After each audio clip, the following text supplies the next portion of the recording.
Don't deviate. Don't procrastinate. Don't become frustrated. All you have to do to win this battle is stay on track.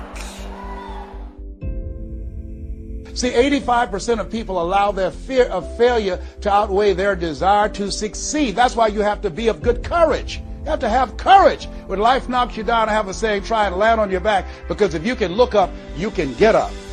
I just like waking up. And I never say, speak negative, I go, man, I hope it's a good day today. No, I say, today is gonna be a great day. I claim it. Every good thing that's ever happened in your life, no matter how much it seemed like luck or coincidence, that was you. You earned that. You put yourself in that position. And as you move forward, life is one of two things: the result you wanted or the result you didn't want. If you don't get the result you want, you are by definition doing the wrong thing, and you must change. If you get the result that you want, then you did the right thing. Simple as no gray, nothing in between. That's it. It's all your fault. I was constantly negotiating the price for everything in my life. You do that when you come from a place of scarcity, of being poor. Successful people and wealthy people have a subtle distinction. They don't look at price, they look at worth. Is this worth it? If you're constantly looking at the price tag, you'll eventually relent. You'll eventually give in. Stop negotiating the price. People who have not reached their goals, they got caught in the storm and they gave up and they went back.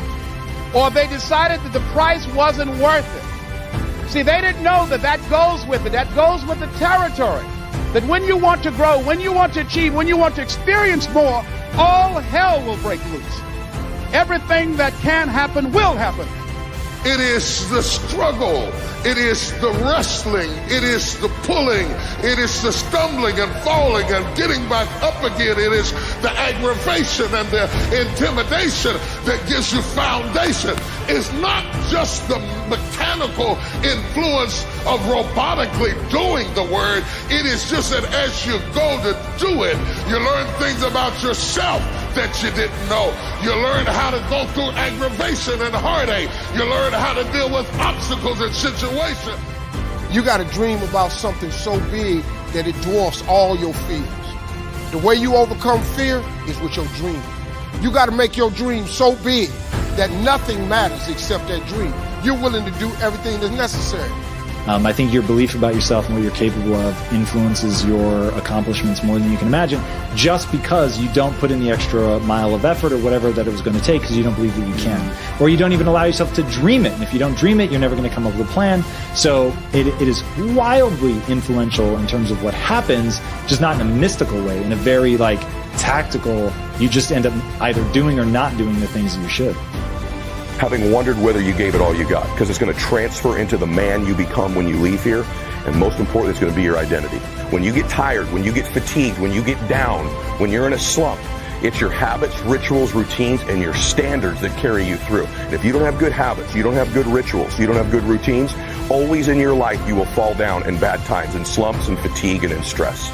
You begin to realize that your dream and your gifts have so much meaning and so much value for you till your hunger for them will begin to push you past the fear. Your hunger to have them will give you a special drive. As you work on yourself, as you begin to acknowledge your true identity, the true power that you have, the true capacity you have to bring about change, the miracle working power that you have within yourself to do the things that you want to do. I've got to get some discipline. I've got to go through some struggle.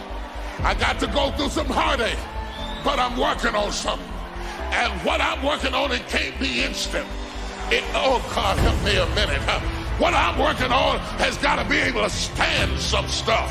What I'm working on has got to, when I get to the top of the hill, I got to be strong enough to stand. Somebody that's unstoppable is truly anti-fragile. And what anti-fragile is, the more you attack it, the stronger it gets. So something that is resilient or tough, it is still defined by its breaking point. The more you go after it, eventually it will break. Something that's anti-fragile grows with that. And I believe each and every one of us can build a mindset that is truly anti-fragile. Assuming you want more bliss in your life, decide to have it and take some actions towards getting it. So let me ask you a question. What are you doing currently to create more bliss in your life? Stay focused on your goal. Keep the main thing the main thing. You're going to have distractions. That's a part of the process. It's not there to stop you. It's only there to challenge you. You want to grow through it. You know, I think it was Robert Schuller who said, tough times never last, but tough people do. Keep the main thing the main thing. You're going through hell? Don't stop. Keep moving. Is what I'm doing actually moving me towards my goal or not? Not does it make me feel good about myself? Not am I right? Not am I smart? Is it moving me towards my goal? And if it is, then you do it. And if it doesn't, then you don't. You're just doing more of something, you get better. You get stronger. You become a better phone caller when you make one more phone call every day. You become a better communicator when you do one more meeting every single day. You get better at coordination in your sport or at the gym by just doing more reps. Yes, you get better.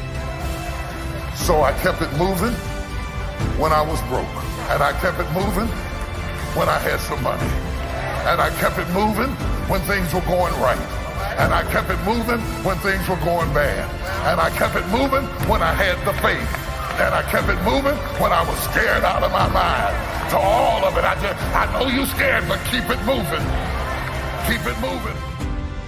When you are struggling with what to do, who you are, what's your next move, you are in an identity crisis.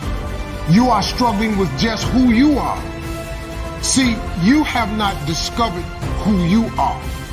You have to discover who you are in order to move you forward. Why am I doing this? And if you don't have a compelling answer, you will quit.